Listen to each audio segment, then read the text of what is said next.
ఉప ముఖ్యమంత్రి పవన్ కళ్యాణ్ ఆదేశాలపై స్పందించిన అధికారులు కాకినాడలోని థియేటర్లపై అకస్మాత్తుగా తనిఖీలు చేపట్టారు.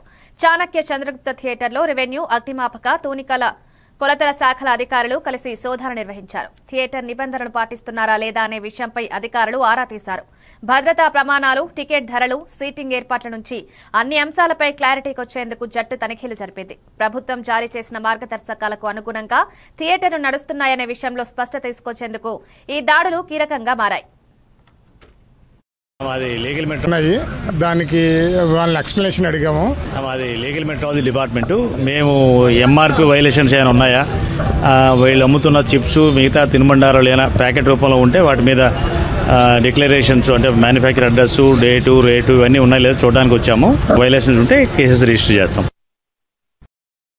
శానిటేషన్ అవి బాగోలేదు, ఫైర్ ఎక్స్టింగ్విషర్స్ అవి సరిగా లేవు, ఇంకా ఇక్కడ ఎలక్ట్రీషియన్స్ లేరు, అందుబాటులో లేరు. ఇవన్నీ ఏదైతే మేము అబ్జర్వేషన్ చేసామో ప్రొసీజర్ ఉంది, ఆ ప్రొసీజర్ ప్రకారం డీవియేషన్స్ ఏమైనా ఉంటే అవన్నీ కలెక్టర్ గారికి మనం ఆన్ చేస్తాం. ఫైర్ సేఫ్టీ కొన్ని డిఫిషియన్సీస్ ఉన్నాయి, దానికి వాళ్ళ ఎక్స్ప్లెనేషన్ అడిగాము. మాది లీగల్ మెట్రాలజీ డిపార్ట్మెంటు. మేము ఎంఆర్పి వైలేషన్స్ ఏమైనా ఉన్నాయా, వీళ్ళు అమ్ముతున్న చిప్స్